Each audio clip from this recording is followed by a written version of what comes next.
Olá, meus amados, mais uma vez, Urique Costa, canal Sem Fermento. A graça e a paz de nosso Senhor e Salvador Jesus Cristo seja com todos. Desde já agradeço aí você por assistir o canal, deixar seu like. Quero convidar você que vai cair aqui de paraquedas, se inscrever no canal, ativar o sininho, receber notificações a cada vez que eu postar um vídeo e compartilhar com seus amigos e familiares em suas redes sociais. Bom, pessoal, eu queria pensar com vocês a respeito de Mateus 24. O que vocês entendem quando se lê Mateus 24?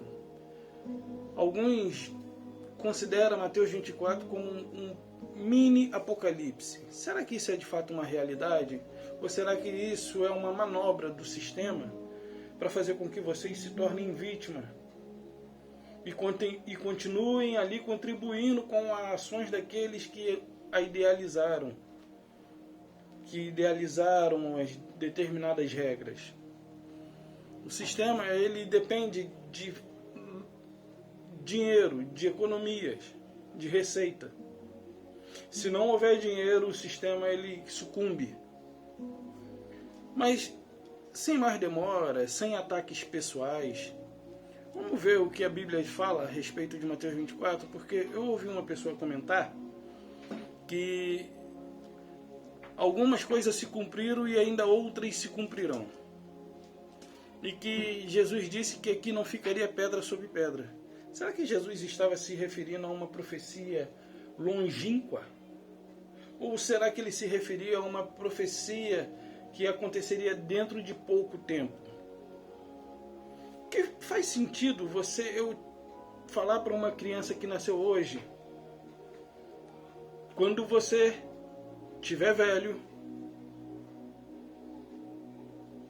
eu volto. Bom, com que idade? Vamos supor, quando você tiver com 80 anos eu volto. Não tem cabimento. Eu não posso garantir isso. Deus pode. Beleza, Deus pode. Mas não se trata disso. Jesus, ele tem que ter credibilidade com aqueles a quem ele está falando. O que está escrito aqui é para que eu e você tenhamos o conhecimento. Já vivi isso aqui como regra de vida, continuo vivendo? Sim. Porém, hoje, com os olhos iluminados, eu sei colocar as coisas no lugar. Eu não preciso me ver naquele desespero de tentar fazer algo para ajudar a Deus me salvar. Como os atos religiosos, tipo jejuar, orar mais, tipo fazer vigília, campanha, dízimo, oferta. Bom, o Antigo Testamento, eu não vou cansar de repetir isso aqui. O Antigo Testamento foi um pacto feito entre Deus e o povo de Israel. Entre Deus e Israel. Havia uma aliança entre Deus e o povo de Israel. O povo de Israel, de sua parte, eles foram infiéis a essa aliança. Deus sempre foi fiel. Não houve infidelidade de Deus com relação ao pacto instituído, com relação à aliança feita. Não houve, da parte de Deus, não houve infidelidade. Mas com relação ao povo de Israel, eles foram infiéis ao casamento, à aliança que eles haviam feito com Deus também. Tanto é que lá no Monte Sinai, quando Moisés é convocado para purificar o monte, o povo, que Deus fala para Moisés dizer ao povo para que se consagrasse, não ter nenhum tipo de relação conjugal, porque Deus ali bradaria do céu e falaria com eles, e eles ali atemorizados por conta dessa realidade. Ele fala: Moisés, não, fala você que a gente vai dar ouvido. A gente não quer ir até a presença de Deus, mais ou menos isso. Então, a antiga aliança, ela é toda voltada para o povo de Israel, pessoal. É toda voltada para o povo de Israel. E essa aliança garantia a eles a vinda de um Salvador, do qual eles esperavam. E por eles não terem dado credibilidade ao Nazareno, muitos deles esperam até o dia de hoje. A única coisa que fez cessar foi o sacrifício. Hoje ninguém mais imola cordeiro. Incrível isso, né? Não aceitaram até que aspecto? Até que ponto eles não aceitaram? Hoje não se imola mais novilho, mais nada. Não se oferece mais sacrifício nenhum. Então eles reconheceram. De alguma certa forma, reconheceram. Mas por que hoje não se imola mais nenhum dos animais? Porque o templo onde era feito os oferecimentos não se encontra mais de pé no dia de hoje. O sacrifício não foi deixado de ser feito, não deixou de ser feito pelo fato de Cristo ter morrido na cruz só, mas deixou de ser praticado quando não houve mais templo para oferecer os seus sacrifícios. Nós vamos aqui adentro de Mateus 24, porque é bem interessante isso aqui. Mateus 24, versículo 1. Tendo Jesus saído do templo, ia se retirando, quando se aproximaram dele os seus discípulos para lhe mostrarem a construção do templo, para lhe mostrar a construção do templo. A construção não são as construções, a construção de um único templo, ou seja, singular. Ele, porém, lhes disse: não vede tudo isso? O que os discípulos mostraram para Jesus? O templo. Você já se perguntou? E aí você ouve os religiosos dizer assim: Jesus disse que aqui não vai ficar pedra sobre pedra.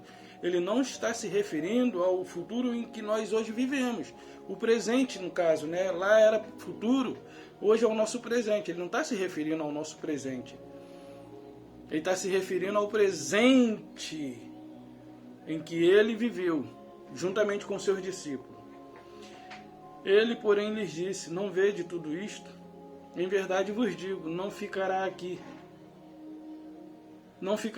pedra sobre pedra que não seja derribada. O que ele está se referindo? À queda do templo. Ok? É a queda do templo, do qual os discípulos ficaram admirados ao ver. Ao verem aquele templo, os discípulos se admiraram e falaram: Jesus, olha que oponência, que poder, que representação. O nosso povo está muito bem, Senhor. E Jesus: olha, tudo isso aí não quer dizer nada, não vai ficar pedra sobre pedra, porque dali saía os enganos. Do templo saía os enganos e iludiam o povo. Tanto é que lá em Mateus 10 ou é Mateus 13, não, Mateus 23, né? Que ele fala assim: na cadeira de Moisés se assentaram. Quem?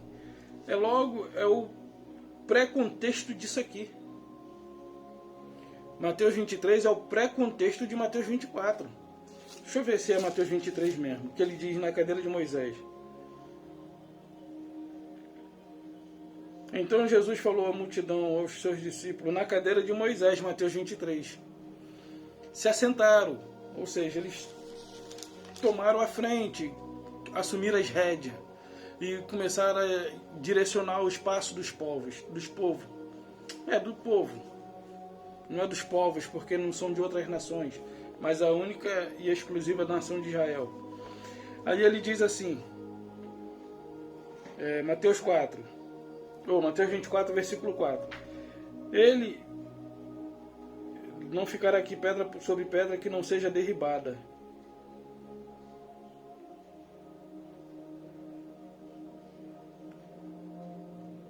Mateus 23 agora. No Monte das Oliveiras, achava-se Jesus assentado, quando se aproximaram dele seus discípulos, em particular, e lhes pediram: dize-nos, quando sucederão estas coisas, e que sinal haverá da tua vinda, e da consumação dos séculos, e do fim dos tempos, ou do fim do mundo? Aí Jesus começa a discorrer para eles e fala: olha, cuidado que ninguém vos engane. Muitos virão em meu nome, dizendo: eu sou o Cristo, e enganarão a muitos. Mas a respeito de que eles perguntaram a Cristo, a Jesus? A respeito do fim dos tempos e da sua vinda. E Jesus vai discorrer desse respeito, destacando as coisas que deveriam acontecer, que seriam como sinais que antecederiam a sua vinda. Se nós atentarmos para o que está escrito, nós vamos perceber muita coisa. Ele lhe respondeu: vede que ninguém vos engane, porque muitos virão em meu nome, dizendo eu sou o Cristo, e enganarão a muito. E certamente ouvireis falar de guerra e rumores de guerra. Vede, não vos assusteis, pois que é necessário assim acontecer, mas ainda não é o fim. Bom, às vezes alguém solta um estalinho. Tá! Opa, Jesus está voltando. Calma, pessoal. Desde que Adão foi expulso do jardim, sempre houve guerra. E sempre vai haver esse tipo de guerra. Hoje nós vivemos uma guerra biológica. Aí já tem gente dizendo que foi previsto na Bíblia e coisa do tipo. Peste, fome, como eu ouvi alguns falarem, né? Mas vamos dar credibilidade ao que diz a Bíblia. Vamos deixar a loucura de lado. Versículo 6. 7. Porquanto se levantará nação contra nação. Desde quando se levanta nação contra nação? Desde lá do Egito. Desde muito antes. Desde muito antes. Se levantará nação contra nação. Reino contra reino. Ou seja, as pessoas hoje estão chamando as nações de reino, transportando o que é moderno para o passado. Hoje as nações, beleza, nem todas são monárquicas. Mas antes tudo era monarquia. Não existia parlamentarismo, presidencialismo, socialismo, capitalismo. Não, era monarquismo, monarquia. Era rei daqui, era rei de lá, era rei de cá, era rei de cima, era rei de baixo. Era o rei de Tiro, era o rei de Sidom. Era o rei de Gomorra, era o rei do Egito, que é o faraó. Mesmo com uma nomenclatura diferente, era um único. E ali era uma dinastia que morria pai e entrava filho, e morria e entrava, e assim sucessivamente. O poder ficava detido sobre aquela família, ficava detido em poder daquela família. Mas hoje não, hoje existe a democracia, então são as nações. Hoje não há um rei sobre nós, há um presidente. Não é uma Inglaterra, uma Espanha, uma Austrália, um Canadá. O Canadá, ele não tem presidente. A Austrália também não tem, talvez você não saiba disso. Porque a Austrália e o Canadá, eles são províncias da Inglaterra. E quem é que determina a legislação tanto da Austrália, como do Canadá, como do país de Gales, como dos países do Reino Unido? É a Inglaterra, a rainha Elizabeth. Então, reino contra reino, tudo bem, nação contra nação, aí sim. Nação contra nação, beleza, isso vem até os dias de hoje. Então sempre vai haver esse tipo de confronto. Agora o 8. Porque se levantará nação contra nação, reino contra reino, haverá fome, terremoto. Terremoto. Teve um sujeito aí de uma denominação da qual eu fiz parte, que disse que uma das coisas que antecederiam a vinda de Cristo eram os terremotos. Beleza. Hoje diminuiu, né? Não se fala tanto em terremoto como já falou antes. Em todos os lugares haverá um terremoto. 8. Porém, tudo isso é o princípio das dores. Então sereis atribulado e vos matarão. Sereis odiado de todas as nações por causa do meu nome. Bom, a quem ele está se referindo aqui? A quem ele está falando e lhes ouvindo. Ele está se referindo aos seus discípulos. Vocês serão odiados. por causa do meu nome. Ah, mas eu vou trazer isso para a minha vida hoje. Meu irmão, você que é religioso, sem ofensa, alguém te odeia. Hoje em dia, pelo contrário, os evangélicos são abraçados porque se tornaram iguais.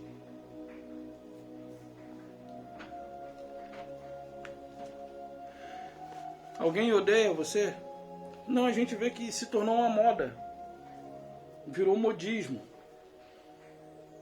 Então, sereis atribulados e vos matarão. Sereis odiados de todas as nações por causa do meu nome. Aí ele vai dizer aqui, ó. Nesse tempo, muito hão de se escandalizar, trair e odiar-se uns aos outros. Levantar-se-ão muitos falsos profetas e enganarão a muitos. E por se multiplicar a iniquidade, o amor se esfriará de quase todos. Aquele, porém, que perseverar até o fim, será salvo. Bom, aqui já fica algo mais evidente para que nós tenhamos uma compreensão. Jesus está falando com seus discípulos a respeito da grande tribulação que estava prestes a acontecer em Jerusalém. Da grande tribulação que estava prestes a acontecer em Jerusalém. E por conta dessas coisas, eles seriam odiados, porque eles iriam querer levar a mensagem e as pessoas estariam com menos afetividade pela palavra de Deus, menos afeição pelas pessoas, por conta da tribulação que se estabeleceria, que estava se instalando. Então elas amariam menos as pessoas e dariam menos ouvidos à palavra de Deus. E os discípulos, por sua vez, seriam odiados por conta disso. E aí, olha o que ele diz. Levantar-se-ão muitos falsos profetas e enganarão a muito. Por se multiplicar a iniquidade de todo, o amor, por se multiplicar a iniquidade, o amor se esfriará de quase tudo. Aquele, porém, que perseverar até o fim será salvo. Bom, eu e você, nos dias de hoje, vamos ser realistas, perseverar em quê? Ah, na fé. Ah, na denominação religiosa. É isso? Não. Jesus está falando a respeito daquela tribulação, da situação iminente que estava prestes a acontecer e que por conta disso, as pessoas, por querer defender-se a si mesmo, abandonasse a fé naquele que veio lhes trazer salvação. Porque era necessário que eles dessem credibilidade a Cristo, dessem credibilidade à sua obra e perseverassem nessa esperança. Mas muitos deles, por conta da pressão de Roma e das outras nações que se aliaram a Roma, tipo a Arábia é uma delas. Quem são os árabes? Nada mais, nada menos do que os ismaelitas. E quem são os ismaelitas? Nada mais, nada menos do que os filhos de Ismael. Quem é Ismael? O irmão de Isaac. E quem é Isaac? Filho de Abraão e Ismael também. Tanto é que, se você parar para pensar um pouquinho, hoje, no lugar em que havia o templo judeu, se encontra uma sinagoga islâmica árabe. Como vingança, tipo isso. Aonde havia o templo dos judeus, se construiu uma mesquita árabe, muçulmana. Uma mesquita muçulmana, porque os árabes estavam ali. Olha só, Nero não queria destruir o templo, mas Deus já havia determinado que o templo, Jesus já tinha dito, não ficará pedra sobre pedra. Nero quis preservar para assumir. Na verdade, Nero não, Nero morreu antes. Foi ali Tito Vespasiano. Ele não queria destruir, mas os árabes incendiaram e o templo veio a ruir. E para você, uma curiosidade, o local onde se encontrava, olha só, o local onde se encontrava o templo de Jerusalém, e hoje se encontra a mesquita árabe, é o mesmo lugar em que Abraão ofereceria Isaac a Deus como sacrifício. não é nada mais, nada menos do que o Monte Moriá. Pode pesquisar que você vai chegar a esse entendimento. Então, e você vê, né, aquela menorá que ficava por trás das cortinas lá do templo, foi levada para Roma. Você pode ver lá no Arco de Tito, os romanos com a menorá levando embora. A menorá foi roubada por Roma. E hoje se encontra no poder do Vaticano, provavelmente. Então, perseverar de quê? Jesus falou, aquele que perseverar até o fim será salvo. A minha e a sua salvação depende da nossa perseverança, ou ela nos foi concedida pela graça, e isso não vem de nós. Pela graça sois salvo. Isso não vem de vós, é dom de Deus, para que ninguém se glorie. Ou seja, pela graça eu sou salvo. Qual graça? A graça da qual eu não tinha direito à salvação, mas Ele nos concedeu essa graça. Gratuitamente. Independente das minhas atitudes, das minhas ações, dos meus feitos, do que eu faço ou deixo de fazer. Prosseguindo aqui, até chegar no 14. Levantar-se-ão... Tá. Enganarão muito. 12 e 13. Aquele, porém, que perseverar até o fim será salvo, né? 14. E será pregado este evangelho do reino por todo o mundo, para testemunha às nações, então virá o fim. Bom, aí Jesus fala aos discípulos, olha, depois que esse evangelho for pregado por todo o mundo, a todas as nações, então virá o fim. Aí isso aqui para os religiosos é um prato cheio. Mas eles comem disso aqui até a barriga explodir e nunca saciam. Bom, a respeito de que Jesus está falando? Jesus está falando a respeito da pregação do Evangelho. Certo? Qual o Evangelho? Qual o Evangelho? Ele deu tempo. E qual era esse fim? Era o fim do mundo, do planeta Terra, como alguns dizem que vai ser destruída, vai ser queimada e depois vai ser restaurada. Será que era disso que ele estava se referindo? Não.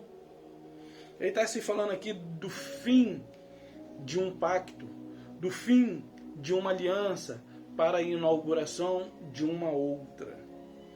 Até a cruz de Cristo, todas as pessoas que nasceram e que estavam vivas até o período depois da cruz, aqueles que passaram do antes para o depois, tinham vivido debaixo de um pacto. E esses que estavam debaixo de um antigo pacto, precisavam agora passar a viver debaixo de um novo pacto, porém sem a prática daqueles costumes. Como o povo que saiu do Egito. É mais ou menos isso aqui que aconteceu. O povo vivia no Egito. Deus é maravilhoso. Olha que coisa maravilhosa. Eu nem sabia que eu ia usar como ilustração, mas olha que coisa maravilhosa. O povo, Deus permitiu que esse povo fosse escravo. E eles estavam debaixo das legislações egípcias. Eles estavam debaixo da legislação egípcia. Passaram-se 40 anos, nasceram, por exemplo, os que eram velhos morreram, muitos, e os que nasceram já nasceram debaixo dessa lei do Egito.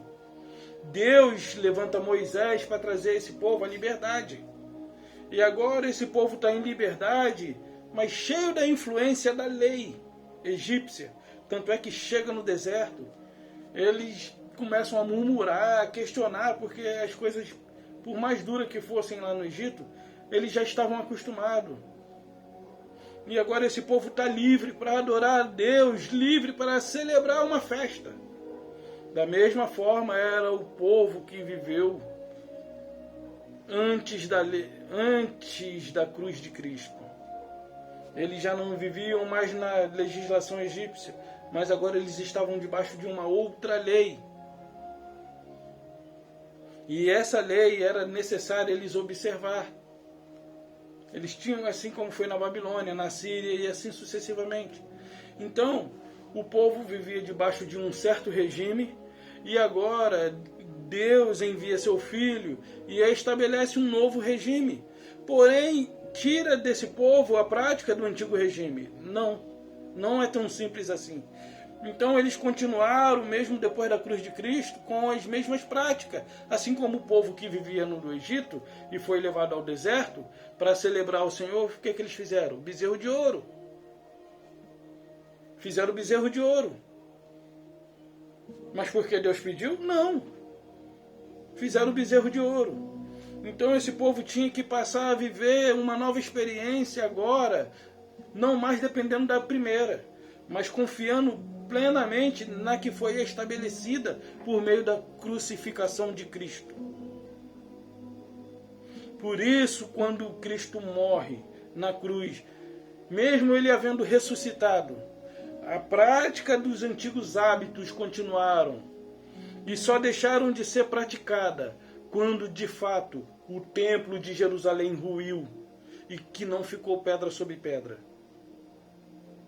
Porque até nesse tempo, antes do templo ruir, Paulo ainda não tinha pleno conhecimento da graça que havia de ser revelada. Cristo estava ali no mundo, inaugurando a graça. Mas vamos continuar. Então esse evangelho tinha que ser pregado para que o fim viesse. E eu te pergunto, com o poder influenciativo de alcance da internet ainda não foi pregado?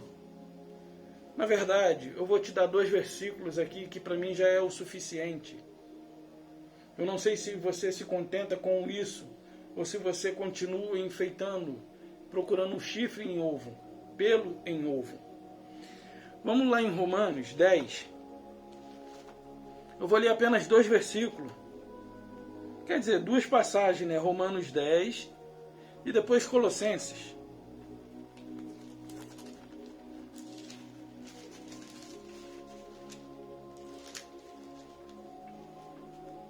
Em Romanos 10, versículo 16, diz assim, ó, Israel não pode alegar falta de oportunidade. Essa é a epígrafe. Tá, eu estou lendo assim porque está meio escuro aqui. Israel não pode negar falta de oportunidade. Quem? Israel. Conseguiu perceber? Por exemplo, eu estou estudando inglês. E eu comentei aqui com o professor, é online, tá, pessoal? É gratuito, é online. Eu estou aprendendo bastante coisa, graças a Deus. Então, assim, eu tenho alguma dificuldade em ouvir certas palavras no inglês quando pronunciada. Eu tenho uma certa dificuldade de compreender. Não é que eu não escuto, às vezes eu não compreendi direito, porque é algo novo. Então, aguce bem os seus ouvidos para o que eu vou ler aqui. Israel não pode alegar falta de oportunidade. A quem Paulo está se referindo? Israel. Israel. Confirmando o que Cristo estava dizendo lá em Mateus 24. Mas nem todos obedeceram o Evangelho. Pois Isaías assim diz: Senhor, quem deu crédito à nossa pregação? E assim, a fé vem pela pregação, e pregação pela palavra de Cristo. Ou seja, como que a fé vem? A fé, ela vem. Como assim a fé vem? A fé vem quando alguém fala da palavra de Deus. Essa fé que está aqui dentro, ela vem ao encontro a essa palavra que está sendo ministrada. A fé vem. É de dentro para fora. A fé vem. Quando? Quando ela escuta algo a respeito da palavra de Deus que é verdadeira. Assim é a fé. Assim a fé vem pela pregação, e a pregação pela palavra de Cristo. Mas pergunto, porventura não ouviram? Sim, por certo. Quem? O povo de Israel. Eles não ouviram? Sim, por certo ouviram. Ignoraram? também. Sim, por certo. Por toda a terra se fez ouvir a sua voz, e as suas palavras até os confins do mundo. Calma aí, como assim?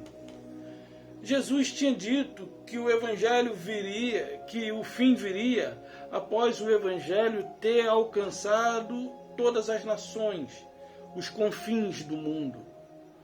Paulo está ligando aqui que o povo de Israel ouviu. Sim, ouviram, mas não deram credibilidade. E esse evangelho foi anunciado entre todos os povos, até os confins do mundo. É o que ele vai dizer aqui no 18. Mas pergunto, não ouviram? Sim, por certo. Por toda a terra se fez ouvir a sua voz e a pregação e a palavra até os confins do mundo. Pergunto, mas porventura não terá chegado isso ao conhecimento?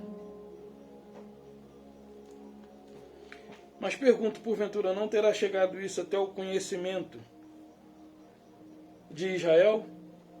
Moisés já dizia, não é nação com gente insensata, e provocarei a ira. Vamos lá para o Colossenses 23 para me finalizar? Colossenses 3.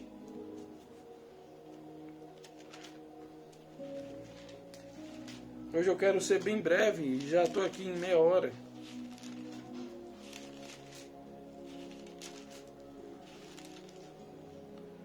Colossenses 3.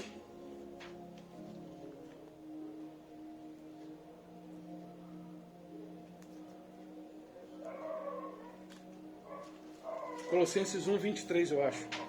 Deixa eu ver se é isso mesmo.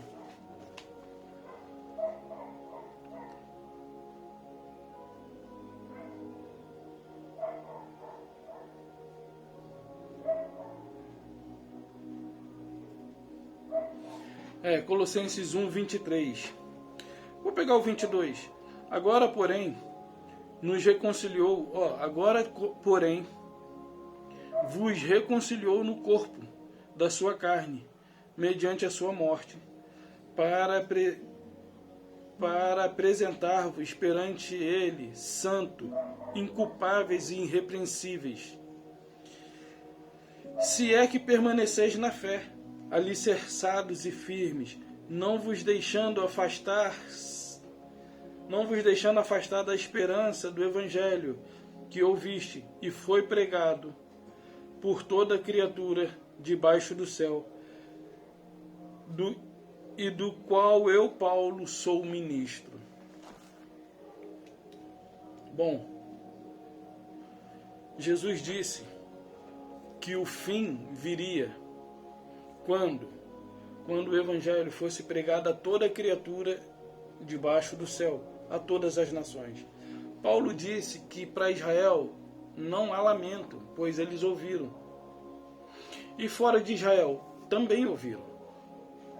Porque esse Evangelho foi anunciado a toda criatura que se encontra debaixo do céu. Foi ou não foi? Está escrito ou não está escrito? Aí eu pergunto para você, lá em Hebreus 10, Paulo diz assim, breve virá e não tardará aquele que há de voltar, de vir, né? E aí você vê Apocalipse e outras passagens mais, que diz, olha, é chegado, Pedro falando, é chegado. Deixa eu ver aqui, eu não sei se eu acho, eu nunca acho esse versículo.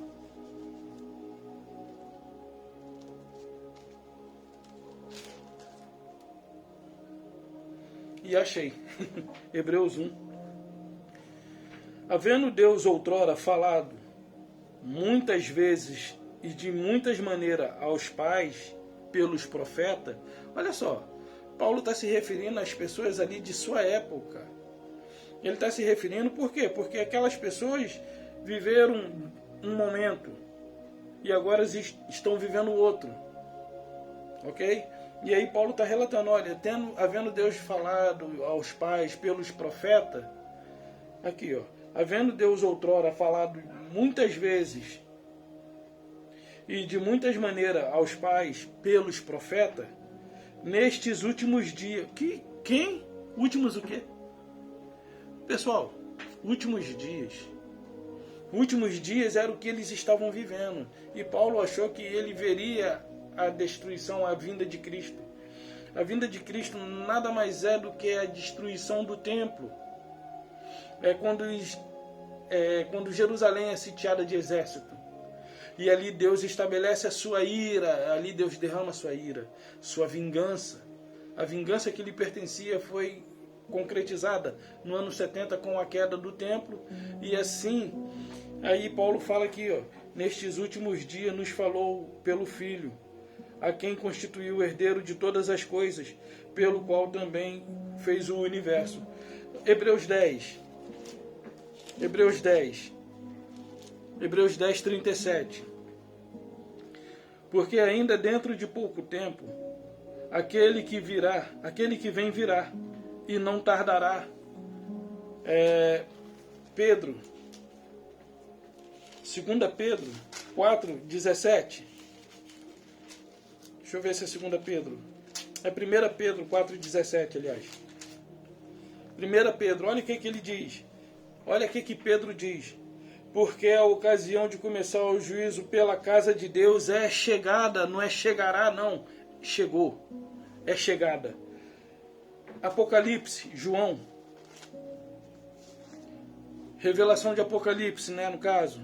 Revelação de Jesus Cristo que Deus lhe deu para mostrar aos seus servos as coisas que em breve. Quando? Breve. Breve. Não é que daqui a 2 ou 10 mil anos, não. É breve. As coisas que em breve devem acontecer. É breve ou é demorado? É breve. Que devem acontecer.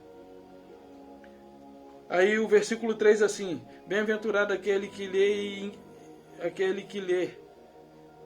e aquele que ouve as palavras desta profecia e guardam as coisas nela escritas, porque o tempo está próximo.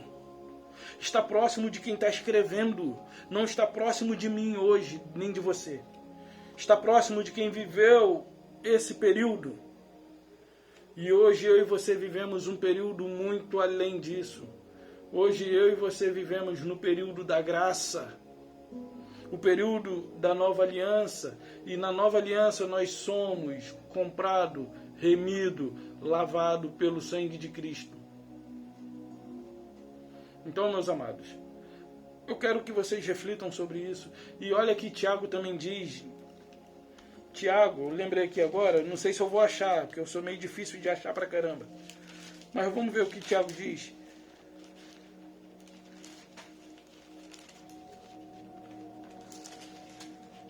Tiago, deixa eu ver se é Tiago que fala.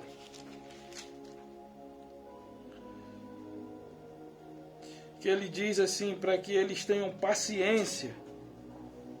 Acho que é Tiago 5, não lembro.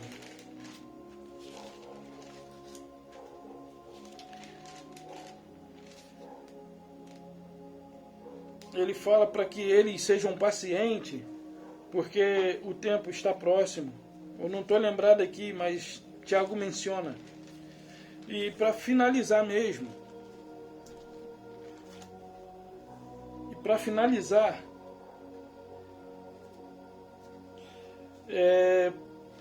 1 Coríntios 15. Para a gente finalizar, 1 Coríntios 15, 24. Deixa eu ver se é o 24. Então virá o fim, quando ele entregar o reino ao Deus e Pai. Quando houver destruído todo o principado, bem como toda a potestade e poder. Porque convém que ele reine, até que haja posto todos os inimigos debaixo dos pés. O último inimigo a ser destruído é a morte. Quando Jesus vai vencer a morte? Pensa comigo. Quando Jesus vai vencer a morte? Não venceu ainda? Quem seria o último inimigo a ser vencido? A morte. Zé Finim, Tetelestai. está consumado. Não sobrou para mim, nem tampouco para você. Todo o mérito da nossa salvação é dele. E eu e você temos que ser gratos, porque ele nos isentou das diversas coisas que deveriam ser feitas. Não nós somos gentios, mas nós não teríamos a oportunidade de estar vivendo a experiência em que vivemos hoje. Meus amados, Cristo já voltou, habita dentro de você. Por isso eu posso dizer, como o apóstolo Paulo disse, já não sou mais eu quem vive. Cristo vive em mim. E Ele deseja que você compreenda essa mensagem para que Ele também possa reinar a partir de você. Não dê credibilidade ao homem, dê credibilidade ao Espírito que habita em você. Cristo em nós, a esperança da glória. É essa mensagem que eu deixo. A graça e a paz de nosso Senhor e Salvador Jesus Cristo. E um beijo no coração de vocês. Até a próxima, pessoal.